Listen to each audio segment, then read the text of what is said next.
Hey there fellow adventurers, I am Sunshade and today we're diving into the world of Mythic Plus dungeons in World of Warcraft. We're going to break down all the different affixes, so whether you're a pro or just starting out, this guide has got you covered. Get ready to learn the ins and outs of these challenges and how to tackle them in general or more specifically per class, and if you find this guide helpful and want more WoW content, consider hitting that like button, subscribe to the channel, and ring the notification bell so you never miss an adventure. Let's jump right in. First of all, what are affixes? Well, they are modifiers in Mythic Plus dungeons that enhance the difficulty of encounters, adding an extra layer of challenge and strategy. They appear at set levels of keys and they rotate each reset on a schedule, creating a dynamic experience for players. They can affect everything from enemy health and damage output to introducing unique mechanics that demand adaptability and teamwork, and depending on the affixes that are active in any given week, you may need to, or at least should, change some of your talents in order to deal with them with more ease, especially in higher keys. Just like dungeons scale up with every level, so do some of the affixes, but they have been capped at key level 20, so yay! Also, there are loads of Weakauras to help you out with noticing some of them or tracking their timers, so make use of them if needed. I will link the ones that I use in the description below. I mentioned that these affixes appear at set levels of keys. However, this will change with the next season of Mythic Plus. At the moment, in Season 3 of Dragonflight, they appear at key levels 2, 7, and 14, but starting with Season 4 and going forwards into the next expansion, they will appear at key levels 2, 5, and 10, so remember that the key level they appear on in a couple of weeks will change, but no other modifications have been announced yet, and if anything changes, I will mention it in a pinned comment to this video. Let's start at the beginning and talk about the first affixes you encounter, starting with key level 2. At this key level, you will either get Fortified or Tyrannical, and they rotate every week. Fortified will fortify the trash mobs in the dungeon, increasing their health and making them do 30% more damage, so tanks, this is not the week you want to feel squishy. It's important that everyone in the group cleaves from the priority mob, which really needs to die first. In general, the ones that need many interrupts or CCs due to the large amounts of damage they do, either to the group or to their target. If you are unsure which mobs have high priority, you can go ahead and get the plater profile that I made, which marks interruptible mobs with blue and important mobs with pink. That way you will always know who you need to cleave from and who you need to interrupt, at least until you learn the dungeons a little bit and you can think for yourself what your group needs. Tyrannical weeks are the opposite. These are the weeks when bosses will have more health and deal increased damage. These weeks are generally tougher on healers, as the boss fights could be very straining on mana and reaction speed. In general, the fights are very long, especially in higher keys, and the bosses can seem impossible if the group is not executing the tactics right. For example, on this boss in Everbloom, the group really needs to get some of the frequent casts off both of the bosses, and not only the main abilities that need to be interrupted.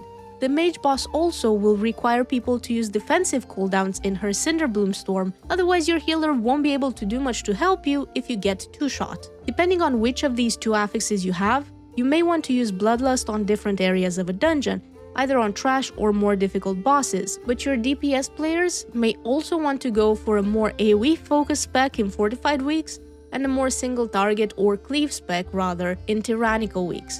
The next level of dungeon that introduces an affix is level 7, meaning for keys of level 7 and higher, you will have 2 affixes active, or from the next season, this will be from level 5.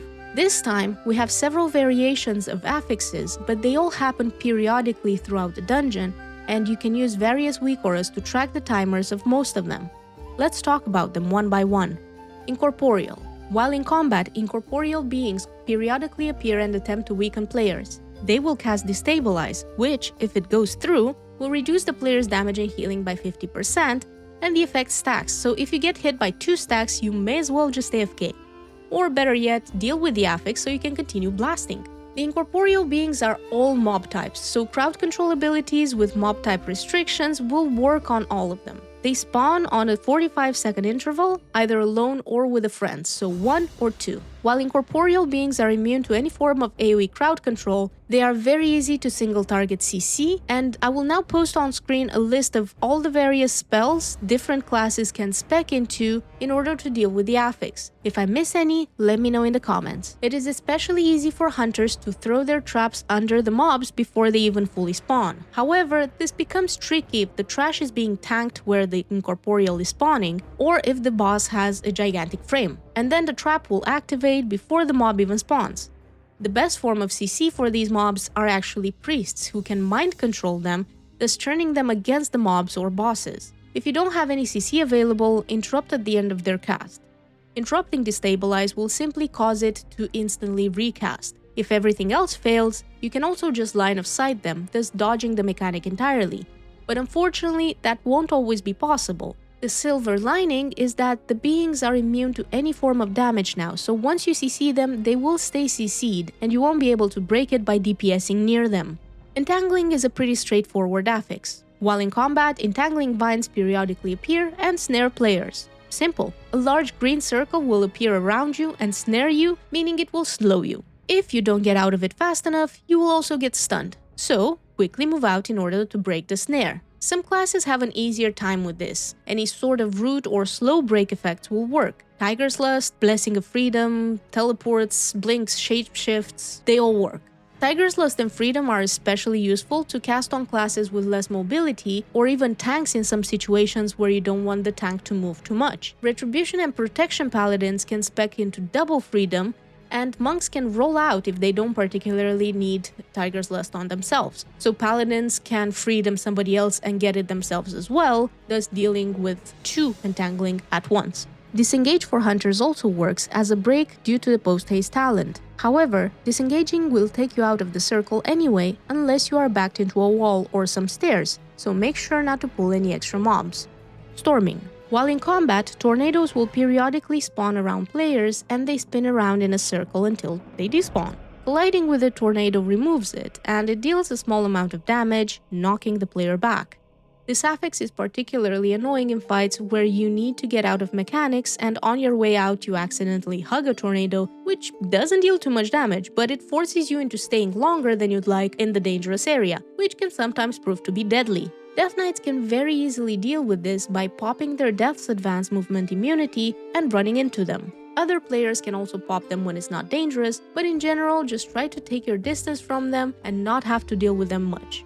Also, they seem to be much more difficult to deal with in melee than at range, so be careful with that. And of course, we couldn't have an affix which upsets the melees without paying it back to one that affects the ranged, could we? Thus appeared Volcanic. While in combat, enemies periodically cause gouts of flame to erupt beneath the feet of distant players. 2 seconds later, any player standing within 2 yards of the plume will take some damage and get pushed up. Both bosses and trash mobs will cause these volcanic plumes to form, so if you get hit by one, you take minor damage and get pushed up into the air. So especially as a caster, you will probably be better off moving out and recasting than standing still to finish your cast, get interrupted, and then also get delayed while flying up. Note that distant here refers to the distance from the enemy mob. In most cases, melee DPS and tanks do not have to worry about this mechanic, and if ranged DPS and healers stand close to the enemies, then volcanic plumes may not even spawn. However, if there is an enemy that leaps away or an ad that spawns far from its summoner, volcanic plumes will begin to appear far away from that mob, which might be where your melees are. Simply move out of these and go about your business as usual. Beast Mastery hunters are still unaware of the existence of this affix. The last level 7 affix, or level 5 in Season 4, is Afflicted.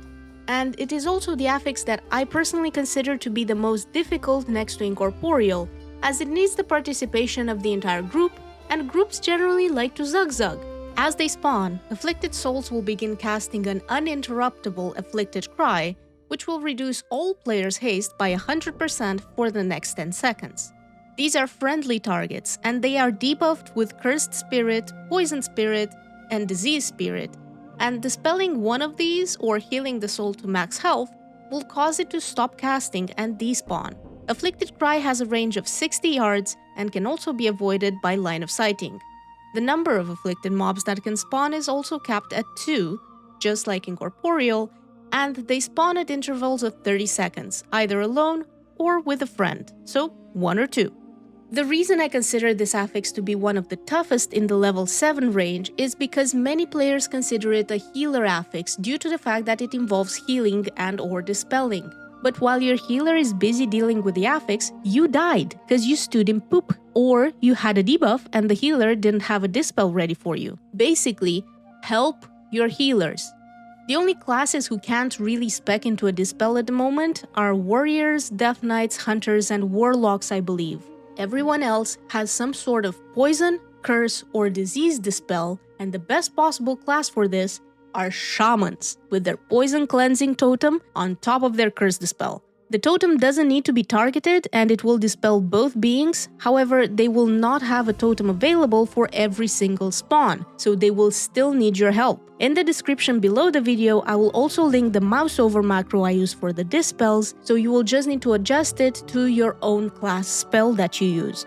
And now it's finally time for the level 14 affixes, or level 10 in the next season, which trigger on the death of most trash mobs, thus making your plus 14 dungeons and higher have a total of 3 affixes. Sanguine summons a puddle of Sanguine ichor under the defeated mob, and it heals all the other enemies standing in it. It also damages players that step into it. The pools last for 12 seconds and they stack, so you will have to be very careful to dodge them, and tanks need to be aware of their positioning so they can kite the mobs out of these pools as soon as possible, and also not to kite or spawn the bosses into them. The healing that Sanguine ichor does is percentage based, so if you have a mob standing in a couple of puddles, it will get healed up really quick and thus heavily slow your progress through the dungeon. Some classes are really good to have around in Sanguine weeks. Monks are amazing with the Ring of Peace, but pretty much any class with a sort of pushback effect works. Druids, mages, evokers, and so on. Another important thing to mention when it comes to Sanguine weeks, please do not try to interrupt mobs by stunning them when Sanguine is formed or about to form under them. You will probably do more harm than good, so have your interrupts ready to help mobs move out of it if you don't have a pushback effect for them. Spiteful summons a Spiteful Shade on the death of mobs, which fixates on random non-tank players. They will only ever go on tanks in the following cases: the person they were following died, feigned death, vanished, or some other aggro dropping effects, or if the tank taunted it. Now, these Spiteful Shades will try to melee players to death, so try to avoid them as much as possible, as they will lose health over time the longer they are up. You can DPS them down, of course, but it is quite a waste of DPS if the pack of mobs you were killing is already gone, so position yourself in order to move on to the next pack early and leave these shades behind. AoE crowd control abilities like Frost Nova, AoE stuns, Ring of Peace, binding shots, and so on are really good for slowing these down, but you can also use single target CCs on them, or just leave them to the Frost Mages who just love padding on them and resetting their cooldowns. While most forms of CC are okay to use, Warlocks, we recommend that you do not use Banish on them, as they will then also become immune to taking the damage for being up, so they will not despawn, thus keeping your entire group in combat, so only use it if you have some special tactics already prepared for it. Also, tanks, please be mindful of your healer's mana, because it is very difficult for them to drink in between trash packs, since they are almost always in combat with this affix. Raging is obviously an enrage, which triggers when a non-boss enemy reaches 30% health, providing the mob with immunity to crowd control, excluding interrupts. This will also activate if the mob is already under some form of CC, so your stuns will instantly run out. Be careful. Luckily, Raging can be removed by soothe effects provided by Hunters, Druids, and Rogues. This used to be a nastier affix, which also buffed the damage the mobs would do, but that effect was removed, so yay. Bolstering also triggers on the death of trash mobs, buffing the damage of nearby enemies by 20% for 20 seconds, stacking infinitely. It also used to increase the health and size of mobs, and it didn't used to have a timer, making for some very funny looking gigantic boss-worthy trash mobs back in the day. But these days you only have to be careful with ninja pulls and overconfident tanks who like to pull insanely big packs and buff all the wrong mobs in Fortified weeks, like my friends do in Throne of the Tides. So again, easy to deal with, only pull the packs you can kill and DPS from the priority mob. Interrupt the important casts on everything.